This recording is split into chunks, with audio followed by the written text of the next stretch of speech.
अस्सलाम वालेकुम। उम्मीद करता हूँ आप सब खैरियत से होंगे। आज हम बहुत ही इम्पोर्टेंट लेसन करने वाले हैं ब्रेन स्टॉर्मिंग के हवाले से, जिसे हम कहते हैं माइंड मैपिंग। माइंड मैपिंग हमें सिखाती है कि हमने किस तरीके से टॉपिक्स को आइडेंटिफाई करना है और किस तरीके से टॉपिक्स के एरियाज बनाने हैं या वेरिएबल्स बनाने हैं अपने एस्से राइटिंग के लिए।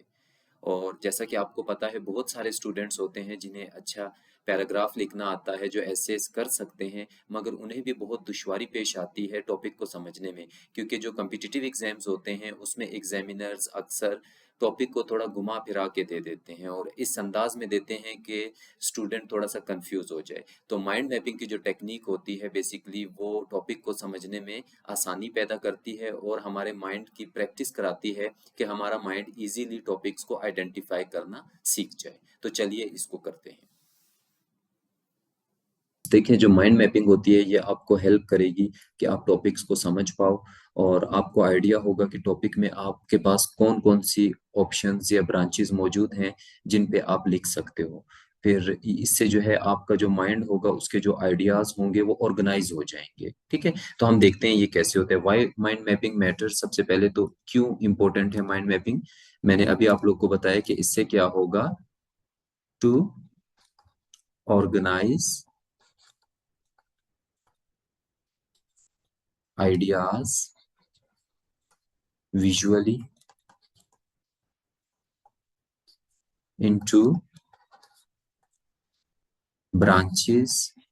इसको आप ब्रांचेस भी कह सकते हैं, आप इसको एरियाज भी कह सकते हैं या वेरिएबल्स भी कह सकते हैं। आपकी मर्जी, आपको जो मुनासिब लगता है आप वही कह लें इसको। ठीक है, तो ये क्या करती है, to organize ideas visually into branches, areas, variables. ठीक है, ऑफ आ टॉपिक। मतलब किसी भी टॉपिक को ये ब्रांचेस में, एरियाज में या वेरिएबल्स में क्या करने में हेल्प करती है, अरेंज करने में हेल्प करती है, ऑर्गेनाइज करने में हेल्प करती है। कैसे करती है, चलिए इसको देखते हैं कि किस तरीके से माइंड मैपिंग होती है। मैं माइंड मैपिंग का एक छोटा सा आपको आइडिया दे देता हूँ। How to do mind mapping. How to do mind mapping. चलिए जी, सबसे पहले इसमें क्या करना होगा आपने, सबसे पहला जो काम होगा that would be number one,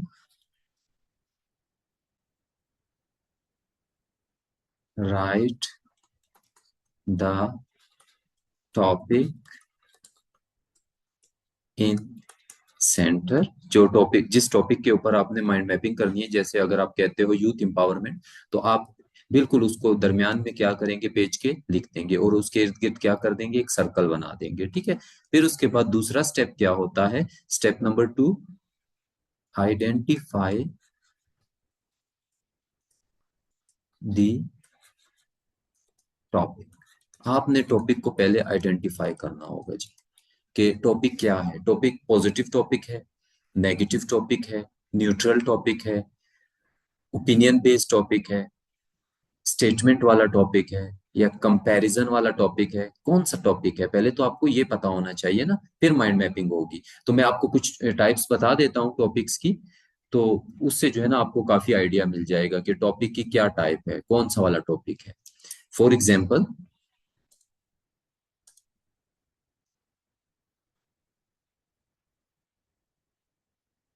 मैं यहाँ पे लिख देता हूँ। For example, type number one लिख देता हूँ, पॉजिटिव टॉपिक। Positive topics. अच्छा जी, पॉजिटिव टॉपिक्स कौन से टॉपिक्स होते हैं, ये वो टॉपिक्स होते हैं जिसमें गोल डिस्कस होते हैं, गोल्स होते हैं, वैल्यूज होती हैं। ठीक है? इस तरह के जो टॉपिक्स होते हैं, मैं यहाँ पे इसके एग्जांपल्स लिख देता हूँ आप लोग की आसानी के लिए, ताकि आप लोग को आइडिया हो जाए। जैसे कि एग्जांपल्स,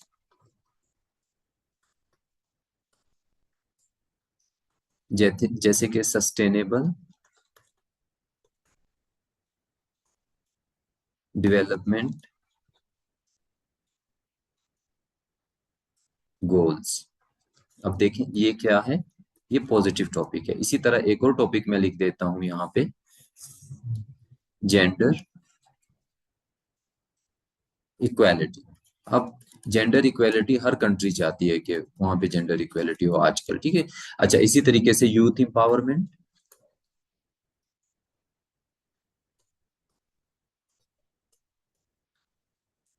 ये भी पॉजिटिव है। अच्छा, ये आया भी हुआ है एक बार एग्जाम में, ये इस तरह आया था, यूथ एम्पावरमेंट आ की टू प्रोग्रेस, इस तरह उन्होंने दिया था। तो ये देखें, ये भी एक गोल ओरिएंटेड टॉपिक है। इसी तरह मैं एक और दे देता हूँ, एफोरेस्टेशन, दरख्त लगाना या जंगलात लगाना। तो ये भी क्या है, पॉजिटिव टॉपिक है, ठीक है। तो इस तरह के जो टॉपिक्स होते हैं, they are called positive topic. तो आपको आइडेंटिफाई करना आना चाहिए माइंड मैपिंग से पहले। आपने इसको आइडेंटिफाई करना है कि ये जो टॉपिक है ये कौन सा टॉपिक है, ठीक है। नंबर 2, नेगेटिव टॉपिक्स भी होते हैं। नेगेटिव टॉपिक्स, नेगेटिव टॉपिक्स क्या होते हैं, प्रॉब्लम्स होती हैं,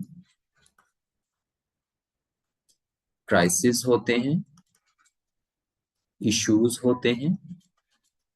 इस तरह के जो टॉपिक्स होते हैं ना, इन्हें हम नेगेटिव टॉपिक्स कहते हैं। मैं इनके भी एग्जांपल्स दे देता हूं।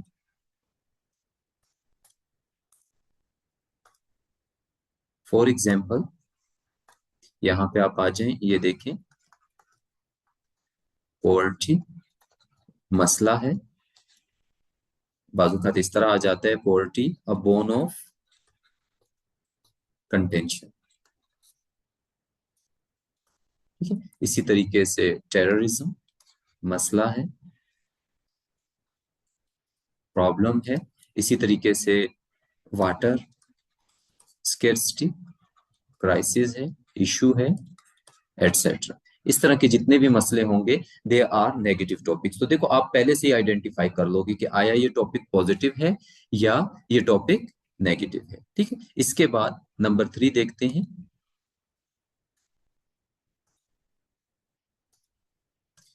नंबर 3 जो टॉपिक्स होते हैं वो न्यूट्रल टॉपिक्स होते हैं, वो होते हैं न्यूट्रल टॉपिक्स। न्यूट्रल टॉपिक्स में क्या होता है, उसके पॉजिटिव भी होते हैं, उसके नेगेटिव्स भी होते हैं, उसकी एडवांटेजेस भी होती हैं, उसकी डिसएडवांटेजेस भी होती हैं। डिपेंड करता है आप उसको कैसे यूज करते हो। जैसे कि आर्टिफिशियल इंटेलिजेंस है, उसके पॉजिटिव्स भी हैं, उसके नेगेटिव्स भी हैं। इसी तरीके से सोशल मीडिया है, उसके पॉजिटिव्स भी हैं, उसके नेगेटिव्स भी हैं। तो इस तरह के जो टॉपिक्स होते हैं, जिनके पॉजिटिव्स भी होते हैं, नेगेटिव्स भी होते हैं, they are called neutral topics, ठीक है। मतलब इसमें क्या होते हैं, पॉजिटिव्स एंड नेगेटिव्स, ठीक है। बोथ पॉजिटिव्स एंड नेगेटिव्स इनके होते हैं, यानी एडवांटेजेस भी होती हैं, इनके डिसएडवांटेजेस भी हो सकते हैं। डिपेंड करता है कि कैसे इनको यूज किया जाता है। अभी मैं यहाँ पे इनके भी एग्जांपल लिख देता हूं।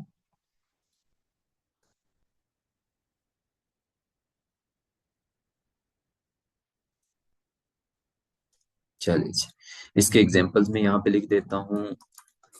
फॉर एग्जांपल, ग्लोबलाइजेशन, ये CSS 2022 में आया था, globalization pros and cons, pros and cons of globalization. तो ग्लोबलाइजेशन, इस तरह के जो टॉपिक्स होते हैं, दे आर न्यूट्रल। इसी तरह आर्टिफिशियल इंटेलिजेंस, AI, ये भी न्यूट्रल है। टेक्नोलॉजी भी न्यूट्रल है, ठीक है। तो ये न्यूट्रल टॉपिक्स हो गए। आपने आइडेंटिफाई करना होगा। माइंड मैपिंग जैसे ही आप स्टार्ट करोगे, सबसे पहला स्टेप है आपने टॉपिक को आइडेंटिफाई करना है कि टॉपिक पॉजिटिव है, टॉपिक नेगेटिव है, टॉपिक न्यूट्रल है। अगर टॉपिक पॉजिटिव भी नहीं है, नेगेटिव भी नहीं है, न्यूट्रल भी नहीं है, तो फिर हो सकता है कि टॉपिक क्या हो, आपसे ओपिनियन मांग रहा हो, ठीक है। आस्किंग राइटर्स,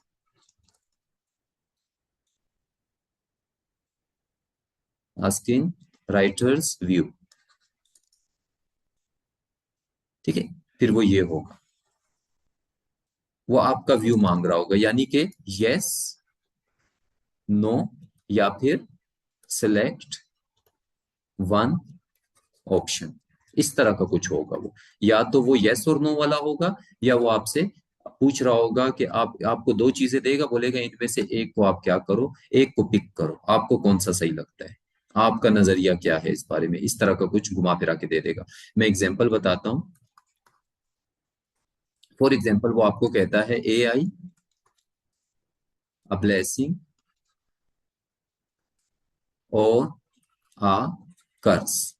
अब यहाँ पे उसने देखो दरम्यान में क्या दिया हुआ है, और तो इट मीन्स वो आपसे क्या कह रहे हैं कि एआई ब्लेसिंग है या कर्स है, आपसे पूछ रहे हैं, यानी आपको ऑप्शन दे रहे हैं कि इसमें से एक सेलेक्ट कर लो जिसकी तरफ आप हो। तो आपने एक को सिलेक्ट करना होगा, जाहिर बात है एक की तरफ आपका झुकाव होगा, ठीक है। अच्छा, इसी तरीके से वो आपको ये भी इस तरह भी पूछ सकता है, कैन डिजिटाइजेशन, सॉरी मैंने स्पेलिंग थोड़े से वो कर दिए, स्पेलिंग का आप देखते रहा करें, लिखते हुए मुझसे गलती हो जाती है बाजू का। Can digitization bring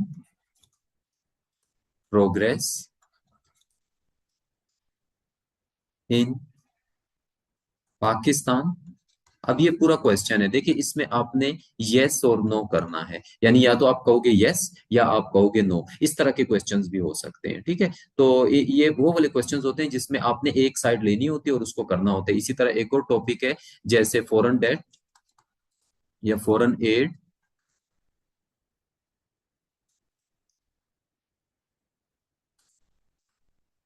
a treat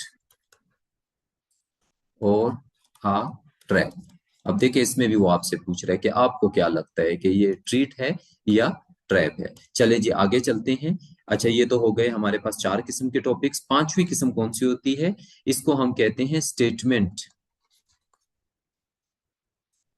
based topics. नाम से ही जाहिर है कि ये पहले से ही स्टेटमेंट्स होती हैं। इसमें भी आप उसके फेवर में भी लिख सकते हो, आप उसके अगेंस्ट भी जा सकते हो, बट ज्यादातर जो स्टेटमेंट्स होती हैं उनके फेवर में ही जाना होता है। बहुत कम स्टेटमेंट्स ऐसी होती हैं जिनके अगेंस्ट जाना होता है। मैं यहाँ पे एग्जांपल्स दे देता हूँ, जैसे कि नॉलेज इज पावर, ये एक स्टेटमेंट है भाई। अच्छा, इसी तरीके से टू एयर इज ह्यूमन, ये तो प्रूवर्ब भी है बाकायदा, ठीक। तो ये भी स्टेटमेंट ही में आएगा। अच्छा, इसी तरीके से A I has overstep its bound, जो 2023 में आया था। अच्छा, इसी तरीके से आपके पास every glittering thing is not gold, ये भी आ सकते हैं। अल्लाह helps those who help themselves, ये सारे स्टेटमेंट बेस्ड टॉपिक्स हैं। There is always ease after hardship, इस तरह के जो टॉपिक्स होते हैं they are statement based topics, ठीक है। तो इनमें जो है ना, आपने अगर आप स्टेटमेंट से एग्री करते हैं तो आप प्रूफ करना होता है। तो मतलब आपने अभी तो फिलहाल आइडेंटिफाई कर रहे हैं हम लोग, ठीक है, ई एफ। अच्छा, उसके अलावा टॉपिक्स होते हैं comparison based, comparison based. Comparison based में क्या होता है, बेसिकली वो वर्सेस लिख देते हैं, जैसे कि city life versus village life, इस तरह के टॉपिक्स आ सकते हैं। या वो आपको कहेगा कि traditional classroom versus online classroom. या आपको कह देगा कि traditional education versus online education, इस तरह के जो टॉपिक्स होते हैं इनको हम कहते हैं कंपैरिजन बेस्ड। और कुछ ऐसे टॉपिक्स होते हैं जो आपसे जो है ना सिंपल वो लाइफ इवेंट मांग रहे होते हैं, जैसे कि एग्जांपल्स मैं उनके दे देता हूँ। जैसे सिंपल आ जाएगा, my favourite place, my favourite teacher, my best friend, इस तरह के टॉपिक्स आ जाए। या माय मेमोरेबल विजिट, या माय पिकनिक एक्सपीरियंस, इस तरह के वो आ जाएंगे। वो थोड़े उसमें आपने जो है ना अपना एक इवेंट होता है एज इट इज उसको बताना होता है, ठीक है। तो ये कम ही आते हैं, ज्यादातर जो ऊपर वाले हैं ये आते हैं। देखिए मैं दोबारा से आप लोग को रिपीट करवा देता हूँ।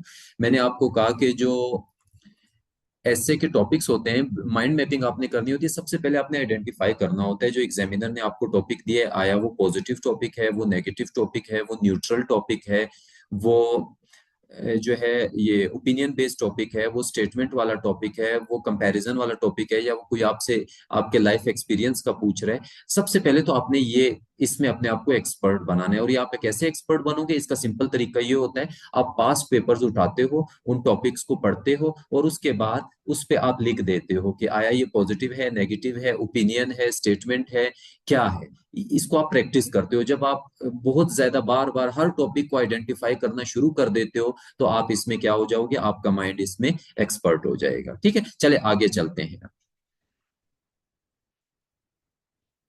आगे चलते हैं, आगे का क्वेश्चन करते हैं।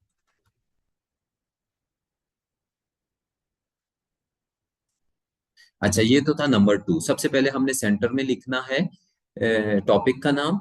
फिर नंबर 2 पे हमने क्या करना था, टॉपिक को आइडेंटिफाई करना है। नाउ नंबर 3 पे हम क्या करेंगे, स्टेप नंबर 3, हम अब विजुअली ऑर्गेनाइज करेंगे टॉपिक को, यानी कि core, write down core ideas, यानी कि ब्रांचेस, कोर ब्रांचेस, या आप इसको कह लो एरियाज, या आप इसको वेरिएबल्स भी कह सकते हैं।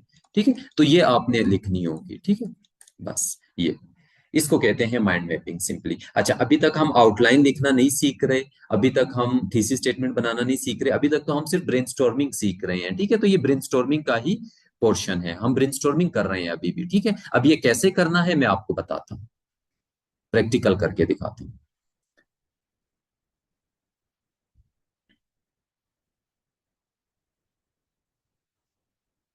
चलिए जी, टॉपिक उठा लेते हैं, कोई भी टॉपिक उठा लेते हैं। जैसे मैं यहाँ पे उठा लेता हूँ एक topic, that is bio diversity. Bio diversity, ये मैंने टॉपिक उठाया, मैंने सेंटर में लिख दिया। स्टेप नंबर 1 मैंने मुकम्मल कर लिया। स्टेप नंबर 2 क्या है, मैंने आइडेंटिफाई करना है टॉपिक को। What I have to do, I have to identify the topic. तो आइडेंटिफाई करता हूँ। अच्छा, बायोडाइवर्सिटी क्या होती है मुझे समझना होगा। बायो का मतलब होता है लाइफ, डाइवर्सिटी मतलब वैरायटी। तो जो हमारी मुख्तलिफ जिंदगियां हैं, लाइफ्स हैं हमारी जमीन के ऊपर, उसमें पानी में भी हैं, हवा में भी हैं, उसके अलावा जमीन पे भी हैं, जैसे दरख्त हैं, इंसान हैं, जानवर हैं, उसके अलावा समुद्री मखलूकात हैं, उसके अलावा जानवर हैं, उसके अलावा समुद्री मखलूकात हैं, उसके अलावा परिंदे हैं, बहुत सारी मखलूकात हैं, बहुत सारी वैरायटीज हैं। और ये तो सारी बहुत इंपॉर्टेंट हैं, इनकी वजह से ही तो बायोडाइवर्सिटी की वजह से ही लाइफ साइकिल चलता है, फूड चेन चलती है, और सब इनमें तमाम ऑर्गेनिजम्स की अपनी इंपॉर्टेंस है। Every organism is important. तो बायोडाइवर्सिटी तो बड़ा इंपॉर्टेंट टॉपिक आ गया, ये तो पॉजिटिव टॉपिक है, मुझे तो ये पॉजिटिव लग रहा है। मैं यहाँ पे लिख देता हूँ, for I think it is a positive topic. Why it is a positive topic in my point of view, क्योंकि सबसे पहले जब मैंने इसका ओवरव्यू किया तो मुझे पता चला कि ये तो बड़ा इंपॉर्टेंट टॉपिक है, इसके तो बड़े फायदे हैं, ये तो पॉजिटिव है, इसका तो कोई नुकसान नहीं है बायोडाइवर्सिटी का। चले जी, फिर अब मैं देखता हूं इसकी इंपॉर्टेंस। क्यों बायोडाइवर्सिटी, क्योंकि बायोडाइवर्सिटी इंपॉर्टेंट है। क्यों इंपॉर्टेंट है, क्योंकि इसके बेनिफिट्स हैं, क्योंकि इसके मेरिट्स हैं, क्योंकि इसके फायदे हैं बहुत सारे। ठीक है, तो ये हो गया। अच्छा, फिर उसके बाद क्यों हम डिस्कस कर रहे हैं इसको, बायोडाइवर्सिटी को, अगर इंपॉर्टेंट है, ठीक है, क्योंकि इसको चैलेंजेस हैं, इसको थ्रेट्स हैं, threats to biodiversity, challenges to biodiversity, threats to अच्छा, अगर थ्रेट्स हैं तो इसके थ्रेट्स की सॉल्यूशंस भी होंगी, इसकी रेमेडीज भी होंगी, इसकी जो है ना वे फॉरवर्ड भी होगा। तो ये इसको कहते हैं सिंपली माइंड मैपिंग। आप और भी इसमें लिख सकते हैं चीजें, वो फिर बाद में आपने डिसीजन लेनी होगी कौन सी चीज आपने थीसिस स्टेटमेंट के बाद आउटलाइन में लिखनी है, कौन सी नहीं लिखनी। इस स्टेज पे आप अपने माइंड को जितना ऑर्गेनाइज कर सकते हैं, आइडियाज को लिख सकते हैं, ब्रांचेस बना सकते हैं, इट्स ओके। जैसे करंट स्टेटस में लिख सकता हूँ इसका, कि करंट स्टेटस क्या है इसका। ठीक है, तो ये सारी चीजें हम कर सकते हैं इसमें। ठीक है, अच्छा, ये तो पॉजिटिव टॉपिक का एक एग्जाम्पल था। अब मैं नेगेटिव टॉपिक का एक एग्जाम्पल देता हूँ।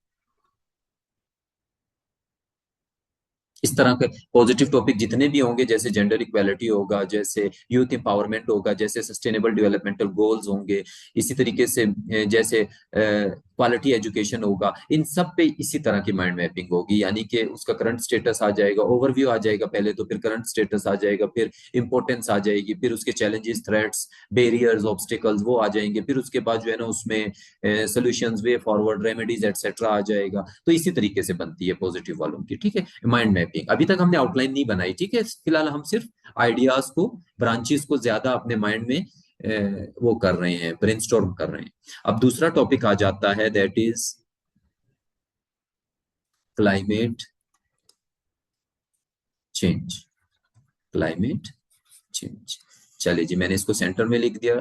हमारा वो पहला हिस्सा तो मुकम्मल हो गया माइंड मैपिंग का, जो स्टेप 1 था। अब स्टेप 2 में देखते हैं इसमें क्या किया जा सकता है। चले जी, क्लाइमेट चेंज है। सबसे पहले टॉपिक आइडेंटिफाई करने, क्लाइमेट चेंज क्या होता है। क्लाइमेट चेंज का मतलब होता है एवरेज टेम्परेचर जमीन का बढ़ रहा है और बहुत स्पीड से बढ़ रहा है। तो जो प्री इंडस्ट्रियल टेम्परेचर था उससे बहुत ज्यादा बढ़ चुका है और बहुत कम वक्त में बढ़ा है, ये प्रॉब्लमेटिक है। नॉर्मली तो बहुत आहिस्ता आहिस्ता बढ़ता है, बट ये तो बड़ी स्पीड में जा रहा है। तो ये तो जो ऑर्गेनिजम्स होंगे वो तो एडॉप्ट नहीं कर पाएंगे इतनी जल्दी इस टेम्परेचर को। ये तो बहुत नुकसान देगा, इससे तो जो है ना फसलों को नुकसान होगा, फ्लड्स आएंगे ये। तो it means it is a problem. तो ये क्या हो गया, it is a negative topic. ये नेगेटिव टॉपिक है, हमने आइडेंटिफाई कर लिया, this is a negative topic. ये नेगेटिव टॉपिक हो गया भाई। तो अब इसकी मैंने माइंड मैपिंग करनी है नेगेटिव टॉपिक के हिसाब से। सबसे पहले ओवरव्यू आ जाएगा कि क्या है, क्या बला है क्लाइमेट चेंज। अच्छा, उसके बाद करंट स्टेटस में देख लेता हूँ कि क्या हालात हैं, कितना हो चुका है ये, ठीक है। अच्छा, उसके बाद मैं देखता हूँ क्या वजूहात है इसकी, कॉजेज क्या हैं, रीजंस क्या हैं, ये देख लेता हूँ। फिर उसके बाद इसके देख लेते हैं भाई इफेक्ट्स क्या हैं, नेगेटिव इम्पैक्ट्स क्या हैं, इफेक्ट्स क्या हैं। फिर उसके बाद देखते हैं इसकी पॉसिबल सॉल्यूशंस क्या हैं। तो नेगेटिव में तो यही बन रहा है भाई फिलहाल, ठीक है, इसमें यही बन रहा है। क्लियर हो गया। चले जी, अब आगे चलते हैं।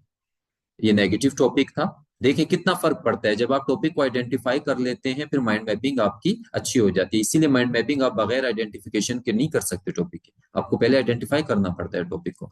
अच्छा, तीसरा आ जाता है भाई neutral topic. For example topic है ग्लोबलाइजेशन, जो कि आया भी है एग्जाम्स में, सीएसएस में आया था ग्लोबलाइजेशन, सिंपल।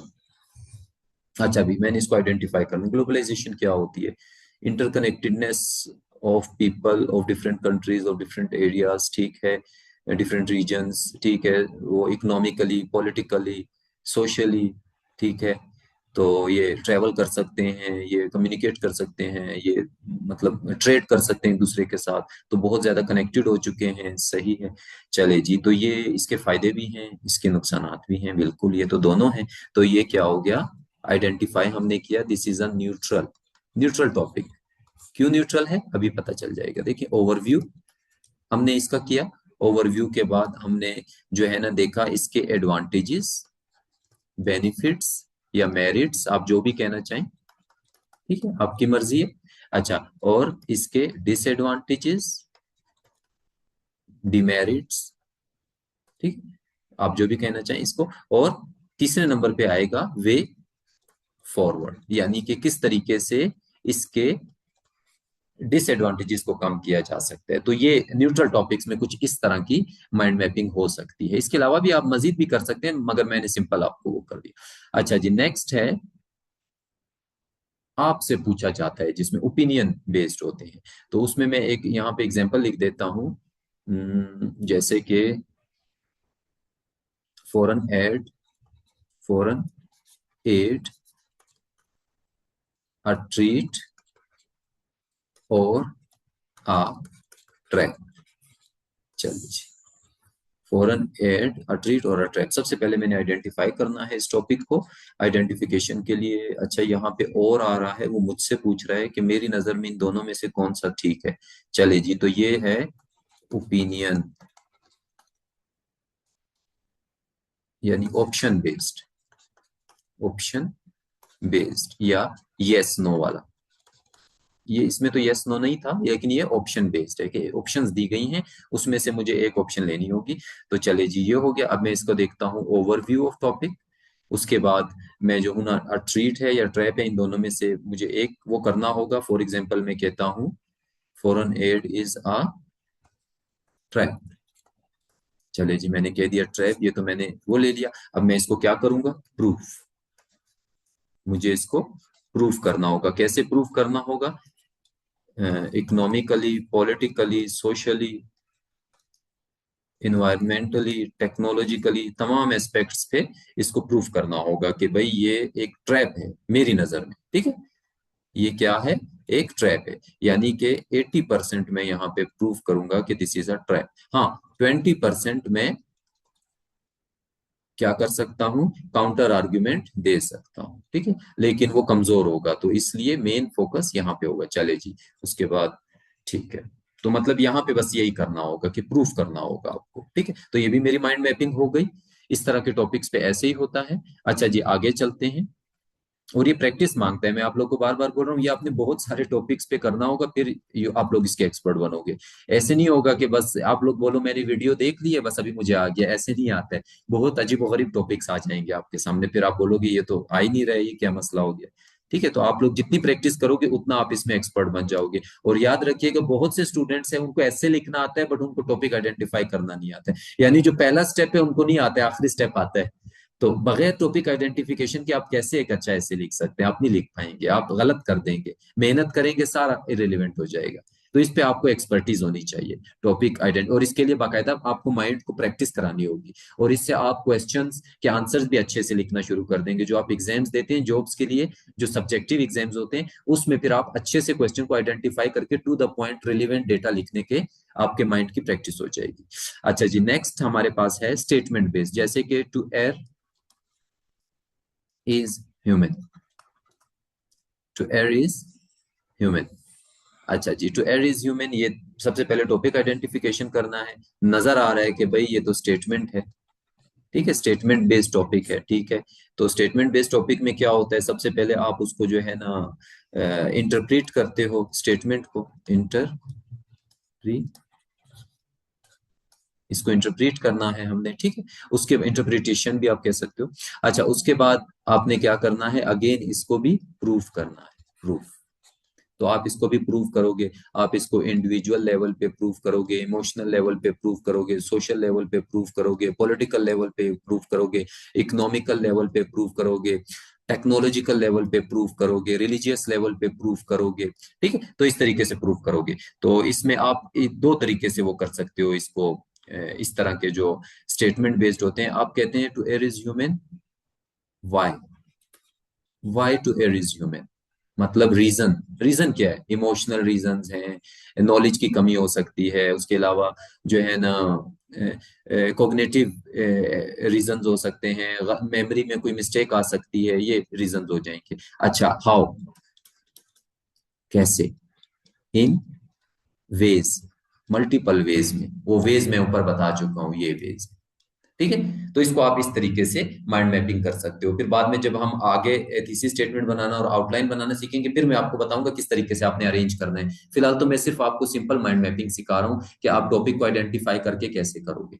अच्छा, इसके अलावा टॉपिक्स आ सकता है आपके पास कंपैरिजन वाला। ठीक है, कंपैरिजन वाला टॉपिक आ सकता है। फॉर एग्जांपल, टॉपिक आ जाता है आपके पास traditional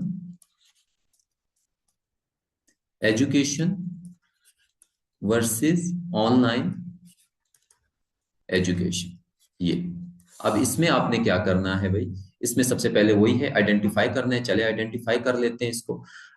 for example, traditional versus, तो ये वर्सेस है, मतलब दोनों को मांग रहे हैं, कंपैरिजन मांग रहे हैं। तो ये कौन सा वाला है, आइडेंटिफिकेशन हो चुकी है, this is a comparison based topic, ये कंपैरिजन बेस्ड टॉपिक है। चले जी, ये तो हो गया। अब मुझे देखना है कि कंपैरिजन बेस्ड टॉपिक में मैं क्या कर सकता हूँ। सबसे पहले तो मुझे इन दोनों को क्या करना है, एक्सप्लेन करना है, डिफाइन करना है कि क्या फर्क है। दोनों को डिफाइन, दोनों को, ट्रेडिशन को भी, ट्रेडिशनल एजुकेशन को भी, आउटलाइन ऑनलाइन एजुकेशन को भी, दोनों को मुझे वो करना होगा। अच्छा, फिर मुझे क्या करना है, फिर मुझे इनकी ब्रांचेस बनानी है जिसपे मैं क्या कर सकता हूँ, कंपैरिजन कर सकता हूँ। ठीक है, तो मैं यहाँ पे कोर फैक्टर्स फॉर कंपैरिजन, यहाँ पे मैं कंपैरिजन के लिए कोर फैक्टर्स मुझे बनाने होंगे, जैसे कि एक्सेसिबिलिटी, क्वालिटी, इसी तरीके से इसके अंदर जो है ना वो लिमिटेशंस इनकी, मतलब जो जो इनके आपस में दोनों की जो कंपैरिजन बन रहा होगा कोर फैक्टर्स उसके, वो आहिस्ता आहिस्ता हम रैपिड ब्रेनस्टॉर्मिंग के जरिए से लिख लेंगे। अच्छा, ये हो गया। फिर उसके बाद दोनों की स्ट्रेंथ्स एंड वीकनेसेस भी देखनी होगी, जैसे कि स्ट्रेंथ्स एंड वीकनेसेस दोनों की, ठीक है, ट्रेडिशनल की भी और ऑनलाइन की भी, इन दोनों की हमें ये देखनी होगी, स्ट्रेंथ्स एंड वीकनेसेस भी। तो इस तरीके से, और फिर एंड में जो है एक हम वो दोबारा वो कर सकते हैं, मतलब सिंथेसिस भी कर सकते हैं इनका, डाइवर्जेंट डाइवर्जेंस भी इनका देख सकते हैं कि कहाँ पे आके ये डाइवर्ज हो रहे हैं और कहाँ पे आके ये कन्वर्ज हो रहे हैं। तो ये मुख्तलिफ चीजें इसके अंदर हो सकती है। ये जब हम थीसिस स्टेटमेंट बनाना और आउटलाइन बनाना सीखेंगे, फिर उसमें आप लोग को आहिस्ता आहिस्ता क्लियर होगी। मतलब यहाँ पे हमने फिलहाल ये माइंड मैपिंग की है कि भाई traditional education versus online education comparison वाला टॉपिक है, और इस टॉपिक को पहले हमने डिफाइन करना होगा। माइंड मैपिंग में जो हमने आइडियाज बनाए, फिर हमने कोर फैक्टर्स फॉर कंपैरिजन, इनका कंपैरिजन किस किस लेवल पे हो सकता है ये देखना होगा। ठीक है, एक्सेसिबिलिटी हो गया, उसके अलावा टाइम हो गया, काफी चीजें उसमें